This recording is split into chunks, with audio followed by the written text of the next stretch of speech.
Okay, we are rolling. Welcome back to another episode of Distance Junkie, the official Chase to Summit podcast. You're probably watching this on YouTube, but if you're not, hello to the audio listeners out there. And if you are watching it on YouTube, go check out the audio version. Spotify, Apple, all the places you get your podcasts. So today we've got a bit of a rant episode. A lot of people have been asking me about my take on the whole Strava versus Garmin lawsuit that's going on right now. I'm sure you've heard about it. So I just want to take a full episode to sort of catch up with you, talk about what's been going on, and then give you my take on the whole situation, where it might lead, and just my thoughts on it. Just my thoughts, just my opinions. You may have different opinions, and that's what the comments section is for down below. This time of year is absolutely crazy, so apologies. It's been a minute since I've published a podcast like this. It's Techtober, man. Like, all the new things are coming out. We got new watches, we've got new phones, we've iPhones and action cameras and Apple Watches. Everything is happening at the same time because it's that time of year. I mean, in just the past few weeks since the last podcast episode, we've got the Suunto Race 2 Vertical to T-Rex 3 Pro, the Polar Loop, the Garmin Fenix 8 Pro. I went to California to see the new Apple Watches and iPhone 17s, the AirPods Pro 3s. Garmin came out with their Venu 4 and Instinct Crossover AMOLED, which I went to New York for. GoPro came out with their new Max 2 camera. The Chorus Apex 4 came out yesterday, and I put a whole video about that out, so check out the review if you haven't. A lot of things have been going on. And to be honest, I'm a little bit burnt out. It's been like crazy. This has been the busiest couple of months I've ever experienced doing this YouTube thing, which is a good thing. Like, no shortage of stuff to talk about, but it also means some other areas of life suffer, less miles out there, hiking and trail running, less time with my kids when I'm traveling and things like that. But the good news is things are starting to settle down a little bit. There's still a lot more coming. There's still new stuff I'm testing in the background, so stay tuned for that. In either case, let's get into the topic of this podcast. Strava versus Garmin, the two Goliaths in the fitness tech space. There's more Goliaths, like Apple's arguably a bigger Goliath, but these two are very prominent in the space. If you are a runner or cyclist, you probably use Strava. I know a lot of people are anti-Strava, but I like the platform. It's like the one social media outlet I feel like that's healthy for us. We're all on there to give kudos and comment on other activities and check out what cool things the pro athletes are doing. There's a lot of good stuff that comes with Strava. Now, Strava is not without its quirks. If you remember, last year, they had a major price hike that came out of nowhere, where that was kind of weird. And it's been a weird relationship with Garmin in the past and how things are done. But now it's all sort of come to a head with this whole lawsuit situation. So if you missed it, let me preface this. I am not a lawyer. I'm not a law specialist. I'm just some idiot here on YouTube. So I'm going to speak about this very broadly in layman's terms because I only understand what I understand. But if you want to get the nitty gritty deep dive on all the details, go check out Ray over at DC Rainmaker's video he put out about this, because he goes through the documents and what they mean, and it's complicated. Let's break it down to my terms in my layman brain up here. So essentially, Strava has sued Garmin for 2 patent infringements, one being Strava segments. And if you don't know what Strava segments are, I'll explain them.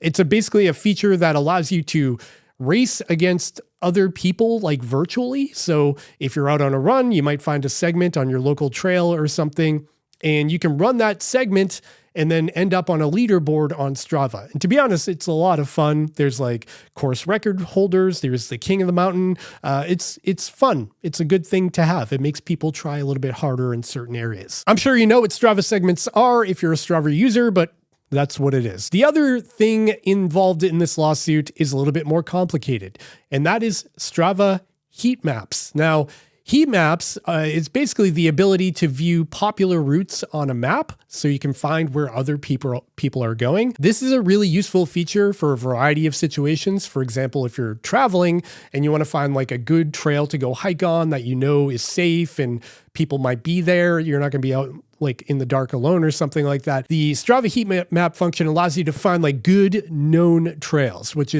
it's a great feature to have. Now, heat maps is not exclusive to Strava. Like lots of other companies have done this before, including Garmin. But fun fact, these two items, segments and heat maps, are patented by Strava. I don't even know how this patent got through. Like the process of getting a patent is pretty confusing. You have to apply for it. They investigate to make sure it's like a valid thing you can patent, and then they'll award you the patent if they deem it fit. Apparently in this case, all of those other companies using heat maps kind of flew under the radar because Strava was granted the patent for that as well. In terms of the timeline here, the way this breaks down is pretty crude, but we'll go through it now. So in 2013, Garmin introduced their heat maps, which is interesting. This is an interesting fact about the whole situation because Garmin technically did heat maps before Strava did. So Garmin rolled this out in 2013. I think at that time I was using like the original Garmin Phoenix, I think.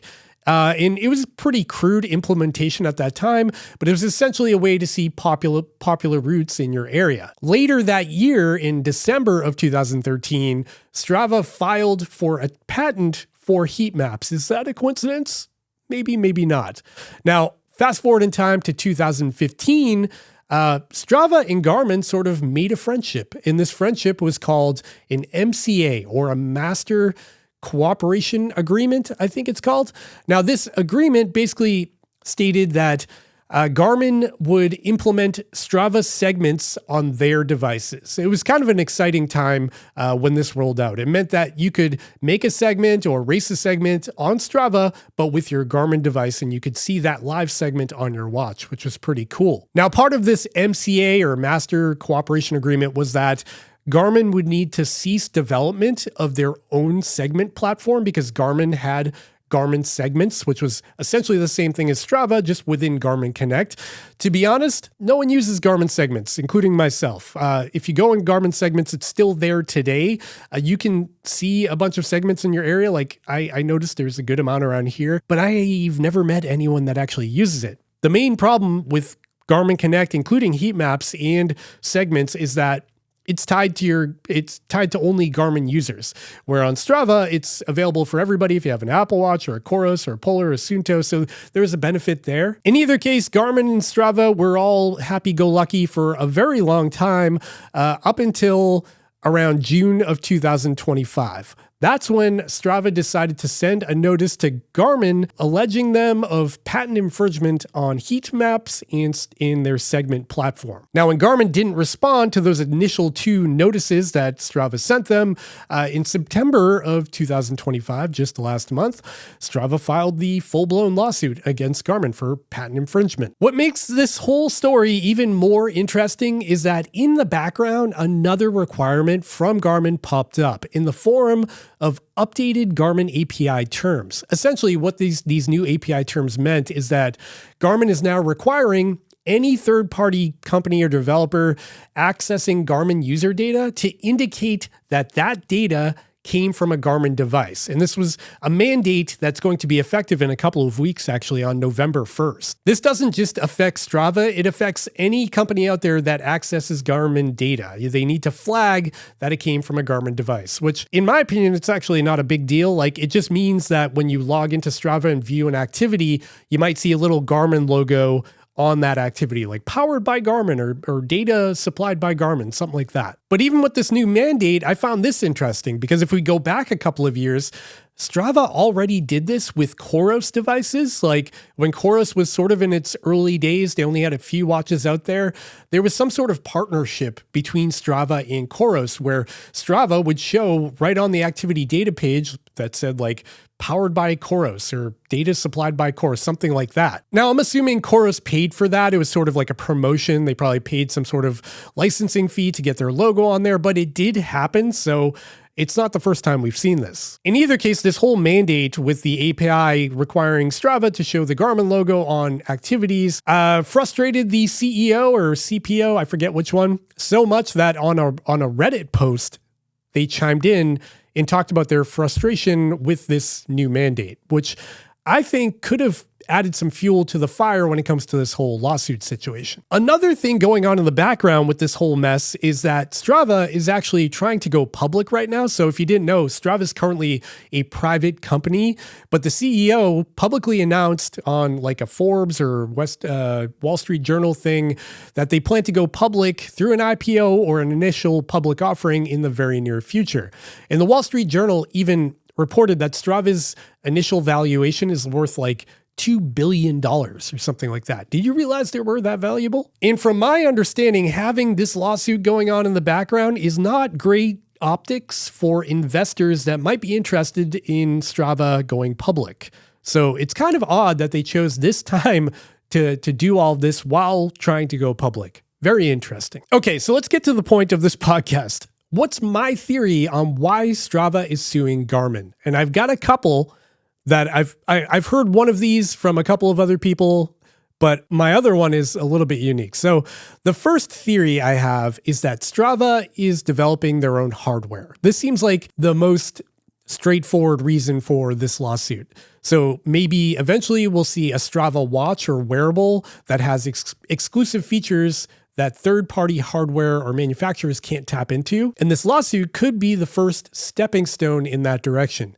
We've seen this before with companies like Zwift, for example, that game that a lot of cyclists use, where they didn't make hardware, and then one day there was a Zwift bike in people's houses. That could be what we're seeing here. I guess time will tell. But my other theory is something I haven't heard before, and maybe some of you out there are thinking this. I think that Strava might be planning to create some sort of exclusive partnership with another manufacturer, and the first name that comes to mind with that is Coros. I know Coros is relatively a small company. They're pretty small potatoes compared to the big dogs like Apple or Garmin, for example. But we do know that Strava and Coros had a relationship in the past in the form of displaying that little logo on certain activities.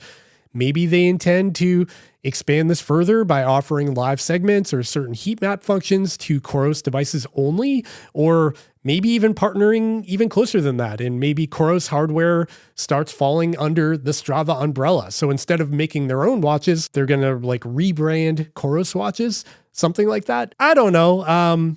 It would be an interesting path to go down. I don't know how that would end, but I just have a hunch that there's more to this than we think. With those conspiracy theories out of the way, what does this mean for you right now, for a Garmin user who also uses Strava?